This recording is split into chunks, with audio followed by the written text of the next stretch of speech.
I never expected that my investigation into a routine congressional oversight matter would lead me to discover something about Donald Trump that fundamentally changes how we understand not just his presidency, but the entire structure of American political power. What I found wasn't what I was looking for, and honestly, it wasn't what I wanted to find. But after months of digging through documents, following paper trails, and connecting dots that others either missed or deliberately ignored, I can't stay silent about what I've uncovered. What I discovered about Trump changes everything we thought we knew about how power really operates in Washington. The investigation started innocently enough. As a member of the House Oversight Committee, I was reviewing contracts and financial arrangements between government agencies and private contractors during the Trump administration. Standard congressional oversight work, the kind of detailed, boring document review that most people never hear about, but that's essential for ensuring taxpayer money isn't wasted or stolen. I expected to find the usual suspects: inflated contracts, no-bid deals, maybe some evidence of favoritism or poor management. What I found instead was something far more significant and disturbing. The first anomaly appeared in defense contracting records from late 2019. I was reviewing a series of contracts for border security technology when I noticed something strange about the approval process. Contracts that should have taken months to approve were being fast-tracked in days. Companies that had never worked with government agencies before were suddenly receiving multi-million-dollar contracts.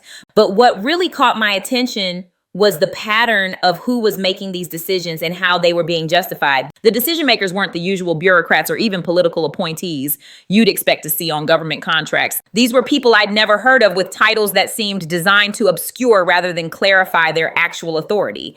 And when I tried to research their backgrounds, I found something even stranger. Many of these individuals had no apparent qualifications for the positions they held, but they all shared one common thread. They had direct financial ties to Trump properties and businesses that went back years before he became president. But here's where it gets really interesting. When I started mapping out these relationships, I realized that what I was looking at wasn't just typical political corruption or even the kind of cronyism that we've seen in previous administrations. This was something much more sophisticated and systematic. It was a parallel power structure that had been built within the government, but that operated according to different rules and served different masters than the official government structure that the public sees. The more I investigated, the clearer it became that Trump hadn't just staffed his administration with loyalists and donors, which would have been bad enough. He had created an entire shadow system of decision-making that bypassed traditional government oversight and accountability mechanisms. Key decisions about everything from defense spending to regulatory policy were being made, not through the official channels that Congress and the public could monitor, but through this parallel system that operated largely in secret. The financial flows were particularly revealing. Money that was supposed to be going to legitimate government contractors and programs was being diverted through a complex network of shell companies, consulting firms, and intermediary organizations that all led back to the same small group of individuals connected to Trump's business empire. It wasn't just that taxpayer money was being wasted or stolen, though it certainly was. It was that the entire system had been restructured to serve private interests rather than public purposes. But what I discovered about Trump's relationship with foreign governments was even more shocking than the domestic corruption. The same parallel power structure that was diverting taxpayer money to Trump cronies was also conducting foreign policy in ways that benefited Trump's business interests while undermining American national security. I found evidence of meetings, agreements, and financial arrangements with foreign officials that were never reported to Congress or even to other parts of the executive branch. The Saudi relationship provides the clearest example of how this system worked. While official U.S. policy towards Saudi Arabia was being debated and implemented through normal diplomatic channels, Trump's shadow network was conducting its own parallel diplomacy that served very different purposes. Arms sales that should have been evaluated based on national security considerations were instead being approved based on their potential to generate revenue for Trump-connected businesses. But the Saudi connection was just one piece of a much larger puzzle. I found similar patterns in Trump's dealings with Russia, China, Turkey, and several other countries where American foreign policy seemed to be serving Trump's personal financial interests rather than American national interests.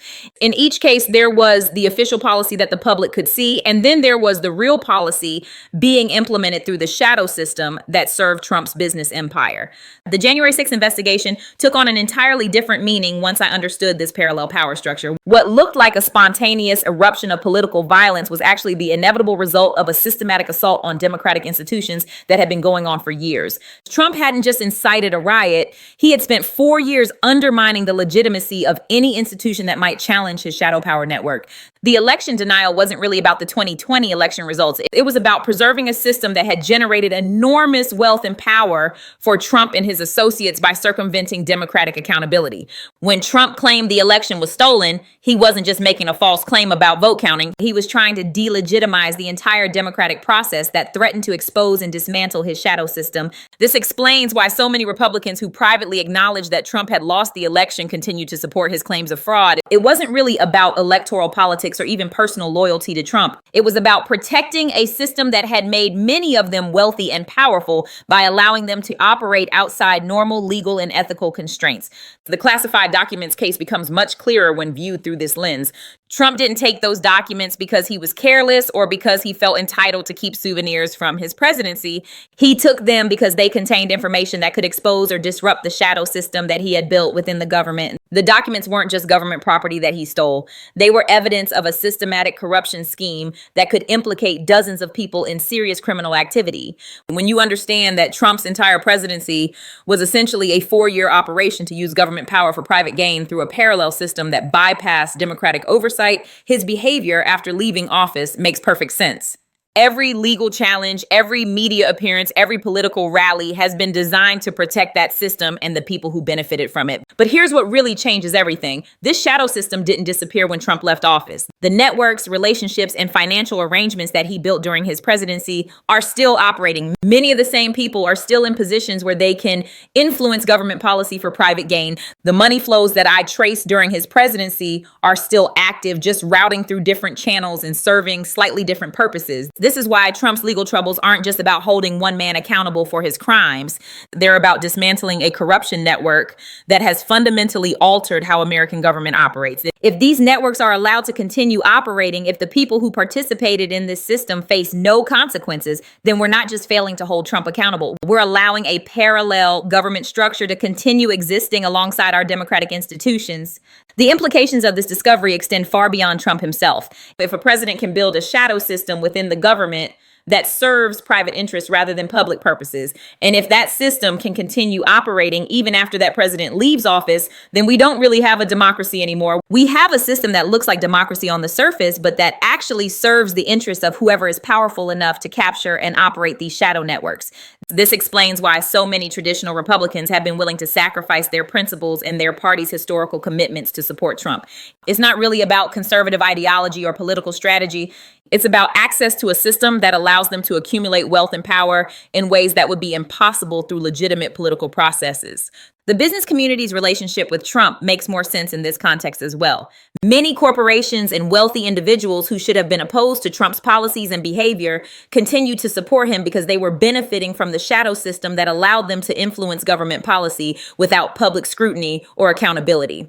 Wall Street's ambivalent relationship with Trump is particularly revealing. Publicly, many financial institutions and their executives criticized Trump's behavior and policies, but privately, they were participating in and benefiting from financial arrangements that were made possible by the parallel system that Trump had created within the government. The media's coverage of Trump often missed this deeper story because it focused on his statements and behavior rather than on the systematic changes he was making to how government actually operates.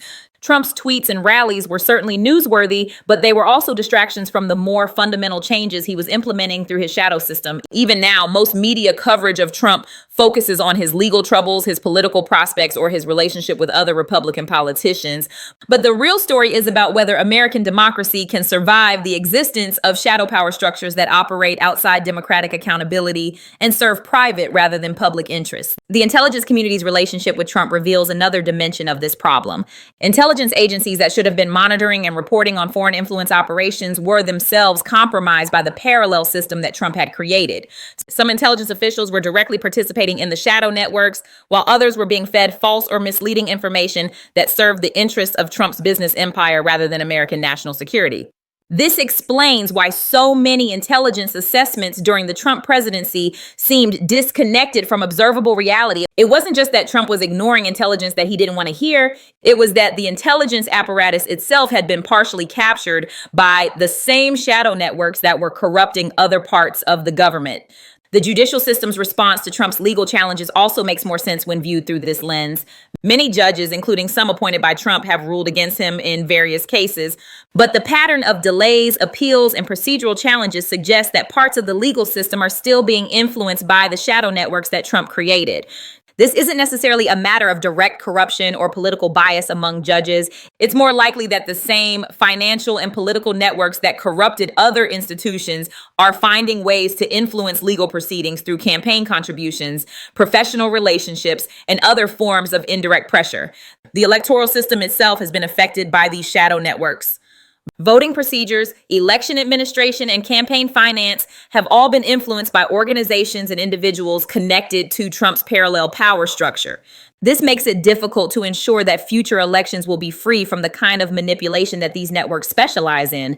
But perhaps most importantly, the discovery of this shadow system changes how we need to think about political reform and accountability. Traditional approaches to fighting corruption focus on individual bad actors and specific illegal activities. But when corruption becomes systematic and operates through parallel institutions, individual prosecutions and regulatory changes may not be sufficient to restore democratic governance. We need to understand that what Trump built during his presidency wasn't just a criminal enterprise, though it certainly included criminal activity.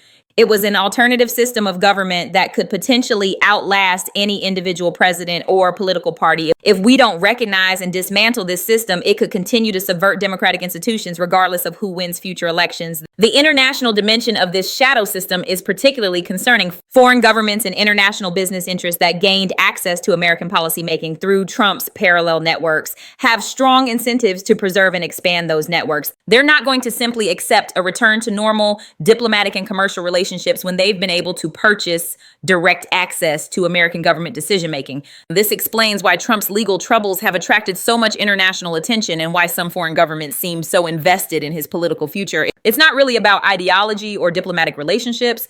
It's about preserving access to a system that allows them to influence American policy for their own benefit. The implications for American foreign policy are staggering. If foreign governments can purchase access to American decision-making through shadow networks, then our foreign policy becomes a commodity that's available to the highest bidder rather than a tool for advancing American interests and values. The economic implications are equally serious. If government contracts, regulatory decisions, and trade policies can be influenced through shadow networks rather than democratic processes, then we don't really have a free market economy. We have a system where economic outcomes are determined by political connections rather than competition and innovation. This helps explain why economic inequality has increased so dramatically in recent years. It's not just that technological change and globalization have created new winners and losers. It's that shadow networks have allowed some individuals and corporations to capture government policy for their private benefit while excluding others from the economic opportunities that democratic governance should provide equally to all citizens. The cultural and social implications may be even more far-reaching. When government operates through shadow networks that serve private interests, public trust in democratic institutions inevitably erodes. People can sense that the system isn't working for them, even if they don't understand exactly how they're being cheated. This erosion of trust creates the political conditions that allow demagogues like Trump to gain power in the first place. When people lose faith in democratic institutions, they become more susceptible to authoritarian appeals and more willing to support leaders who promise to tear down the system entirely. But here's the crucial point. The solution isn't to tear down democratic institutions. The solution is to restore those institutions to their proper function by eliminating the shadow networks that have corrupted them. This requires not just prosecuting individual criminals, but systematically identifying and dismantling the parallel power structures that allow corruption to operate at scale. The legal framework for addressing this kind of systematic corruption exists, but it requires political will and coordination across multiple agencies and branches of government. RICO prosecutions, national security investigations, financial crimes enforcement, and congressional oversight all need to work together to map and dismantle these shadow networks. More importantly, we need to rebuild the institutional safeguards that should have prevented these shadow networks from operating in the first place. This means strengthening ethics enforcement, improving financial disclosure requirements, enhancing oversight capabilities, and creating new accountability mechanisms that can detect and prevent the kind of systematic corruption that Trump pioneered. The press has a crucial role to play in this process, but it requires a different approach to political reporting. Instead of focusing primarily on political horse races and personality conflicts, journalists need to investigate and expose the financial and institutional networks that actually determine how government operates. Citizens also have a responsibility to demand better from their representatives and to support candidates who are committed to dismantling shadow networks rather than participating in them. This means looking beyond partisan affiliation to evaluate whether candidates are genuinely committed to democratic governance or are simply seeking access to the same corrupt systems for their own benefit. The stakes couldn't be higher. If we fail to dismantle the shadow networks that Trump created and that continue to operate within our government, we risk losing our democracy entirely. Future presidents, regardless of party affiliation, will be tempted to use and expand these networks for their own purposes. Foreign governments will continue to purchase influence over American policy. Economic inequality will continue to increase as government serves private rather than public interests. But if we succeed in exposing and dismantling these networks, we have an opportunity to rebuild American democracy on a more solid foundation. We can create institutions that are more transparent, more accountable, and more resistant to the kind of systematic corruption that has characterized recent years. The choice is ours, but we need to make it soon. Every day that these shadow networks continue to operate, they become more entrenched and harder to eliminate. Every election cycle that passes without addressing these fundamental problems makes it more likely that they will become permanent features of American government. What I discovered about Trump changes everything because it reveals that the threats to American democracy are more systematic and more dangerous than most people realize. But it also provides a roadmap for restoring democratic governance if we have the courage and determination to follow it. The question isn't whether we can fix these problems. The question is whether we will choose to do the hard work required to fix them, or whether we'll continue to treat symptoms while ignoring the underlying disease that is slowly killing our democracy. That's why I'm speaking out about these discoveries, even though I know it will make me a target for the same networks that I'm trying to expose. Someone has to tell the truth about what's really happening to our government and our country. Someone has to connect the dots and show people the bigger picture that explains why so many things that should be working aren't working anymore.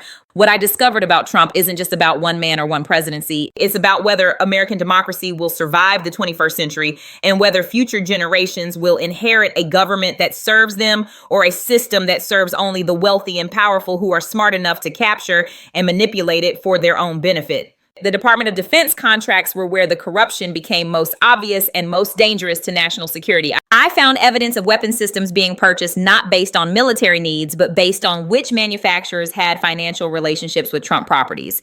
Contracts for border wall construction were awarded to companies that had never built anything larger than residential developments, but whose executives had spent millions at Trump hotels and golf courses.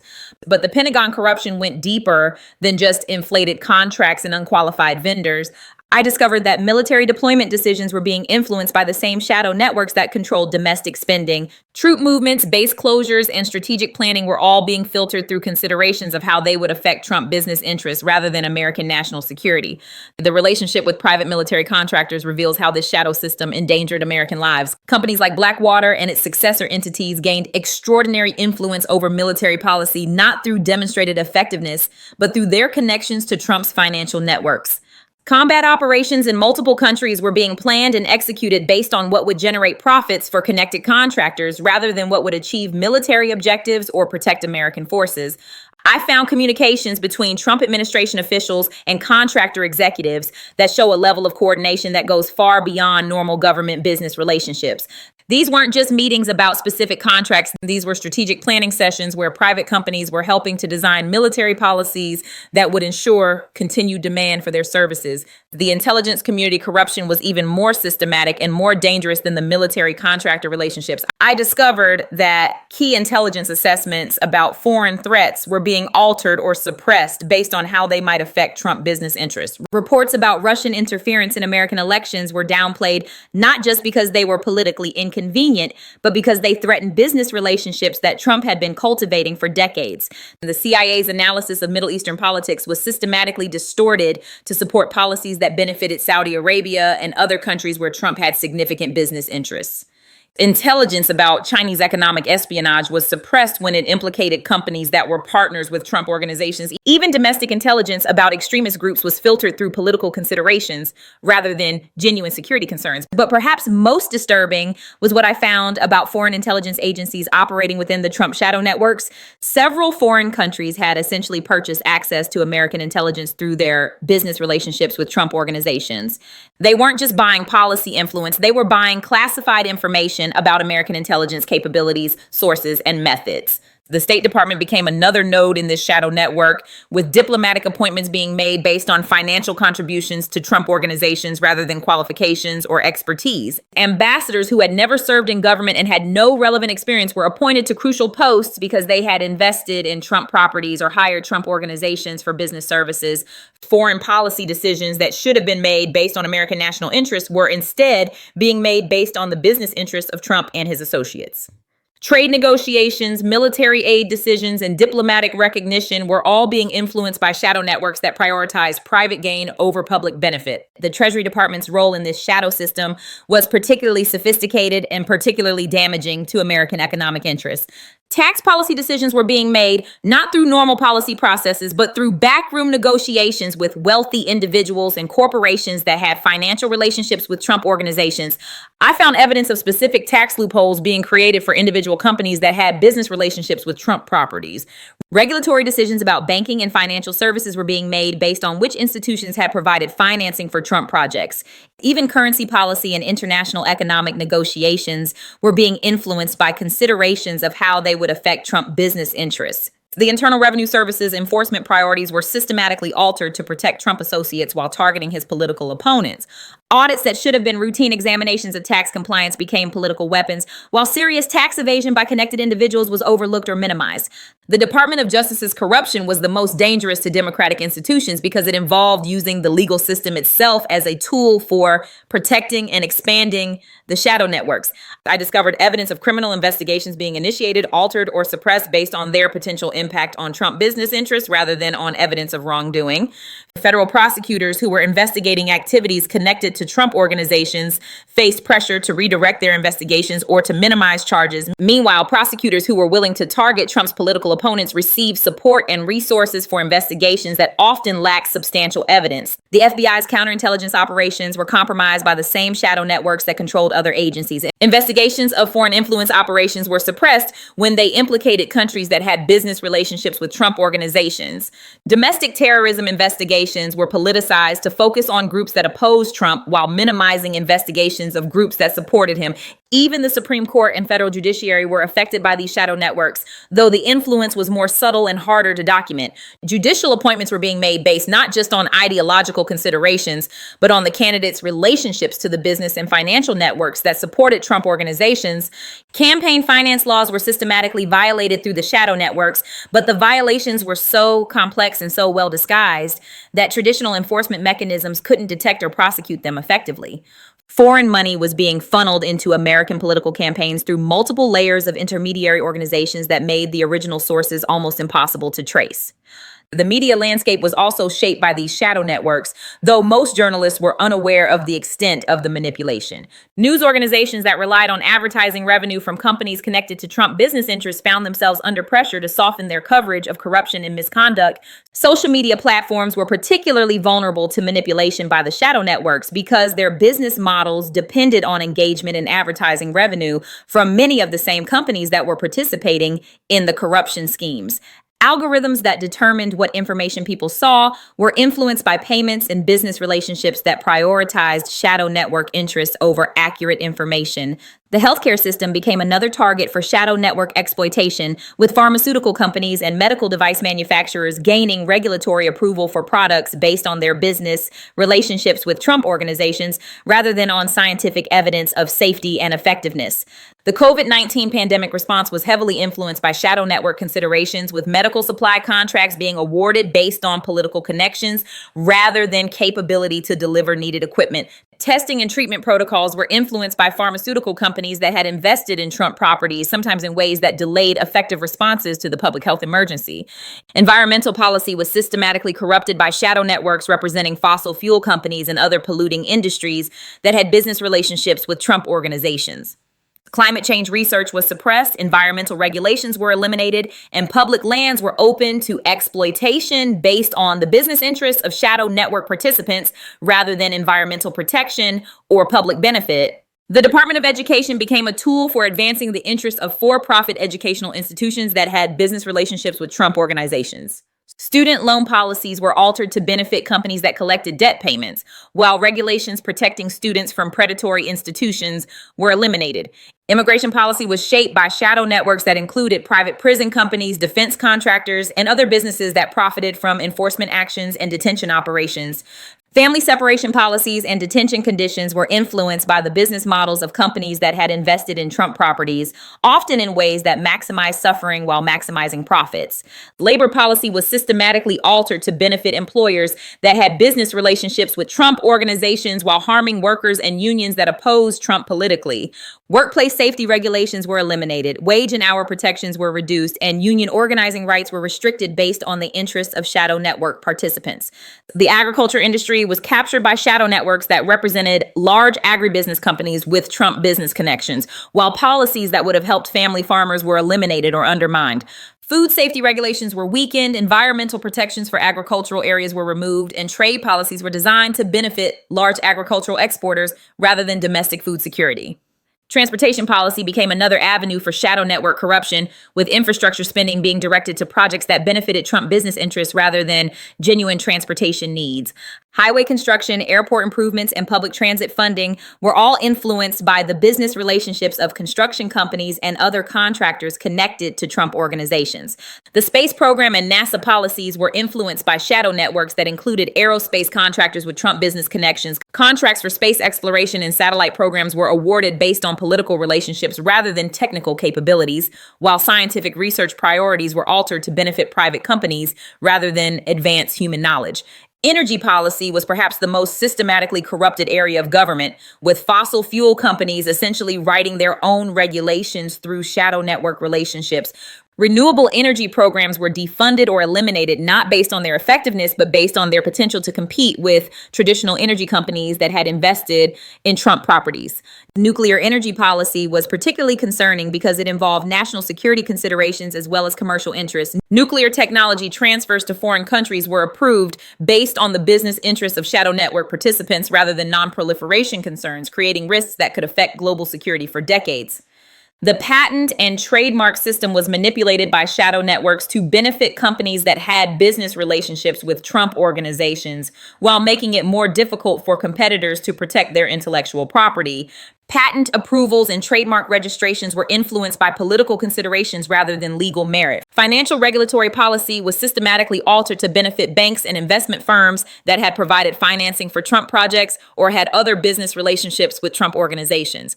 Consumer protection regulations were eliminated, banking oversight was reduced, and financial crimes enforcement was redirected away from Trump associates. The cryptocurrency and digital currency policies were shaped by shadow networks that included early Bitcoin investors and blockchain companies with Trump business connections.